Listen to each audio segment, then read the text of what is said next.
The Fall of Jericho. After 40 years in the wilderness, the people of Israel finally stood on the edge of the promise. The desert lay behind them, the Jordan River had been crossed, and ahead stood the land that God had sworn to give their fathers, a land flowing with milk and honey. But before them, guarding the way into that land, stood a fortress, Jericho, the city of walls.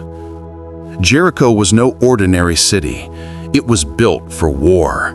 Its gates were shut tight, its walls so thick that men could ride chariots across the top. It was the kind of stronghold no human army could hope to bring down. But Jericho was not Israel's enemy alone. It was an obstacle standing between them and the fulfillment of God's promise. Inside the city, fear filled every heart. The people of Jericho had heard of what the Lord had done, how he opened the Red Sea before Israel, how he parted the Jordan River, how he gave victory after victory wherever his people went. They had heard of this God who walks with his people, and they were terrified. So they sealed themselves inside, shutting their gates and hoping that their walls could protect them from the Almighty. But no wall can stand before the will of God. Then the Lord spoke to Joshua and said, "See, I have given Jericho into your hand, its king and its mighty men of valor." The promise was already spoken. Notice the words, "I have given," not "I will give."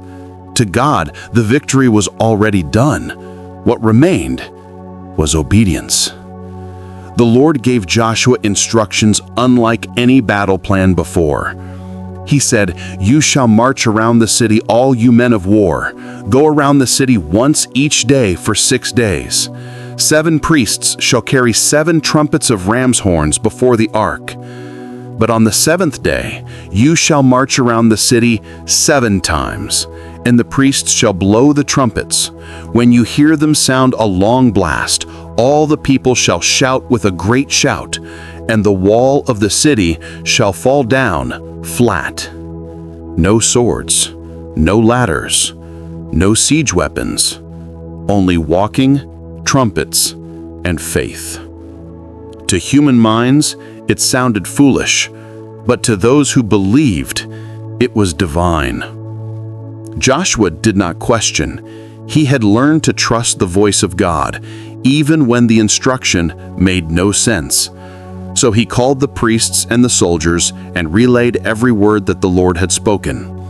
The Ark of the Covenant, the symbol of God's presence, would go before them. 7 priests would carry the ram's horns and walk ahead of the ark. The armed men would lead the way, and the rest of the people would follow in silence. Joshua then gave one more command. "You shall not shout, nor make any noise with your voice, nor shall a word proceed out of your mouth until the day I tell you to shout." And so, with quiet obedience, the people prepared to march. On the first morning, as the sun began to rise, the procession began to move. The armed soldiers led, followed by the 7 priests with their ram's horns, then the Ark of the Covenant carried by the Levites, and finally the rest of Israel walking behind. The trumpets sounded, echoing against the stone walls, but the people spoke not a word. The inhabitants of Jericho peered down from their high towers, confused and mocking. What kind of battle was this? What kind of army walks and leaves? Yet Israel did not stop. They circled the city once, and then they returned to their camp and rested. The next day, they did the same, and the next, and the next. For 6 days, they marched once around the city, the same pattern, the same silence, the same obedience. To some, it may have seemed pointless, walking in circles while nothing happened. But faith is not proven in the moments of victory. It is proven in the moments of waiting. Every day that Israel walked around those walls was a day of trust, a declaration that they believed God would do what he said, even when no sign appeared yet. Faith often requires silence.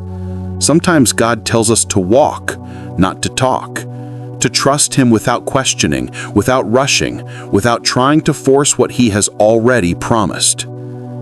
Then came the seventh day, the day of completion. Long before the sun had risen, Joshua and the priests gathered the people. The ark was lifted, the trumpets prepared, and the army formed once more. This time, the command was different. They were not to stop after one circle. They would march around the city 7 times. And so they went. Once, twice, 3 times the people marched, their footsteps steady, their voices still.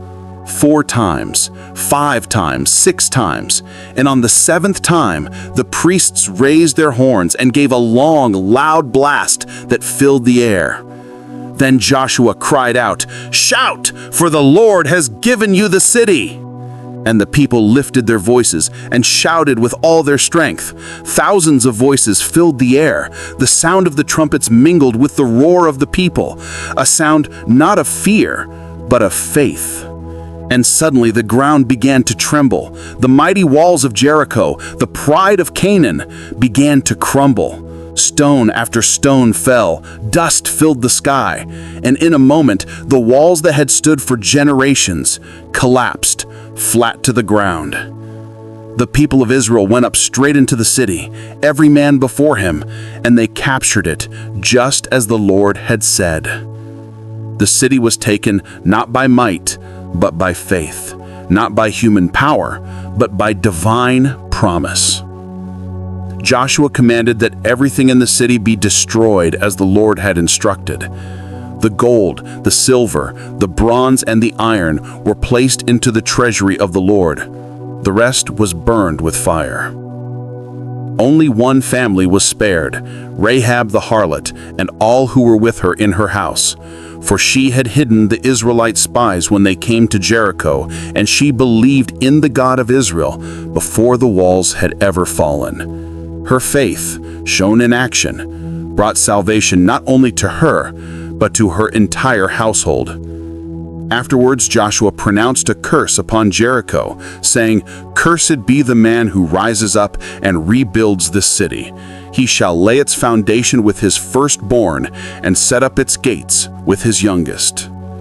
And the Lord was with Joshua, and his fame spread throughout the land.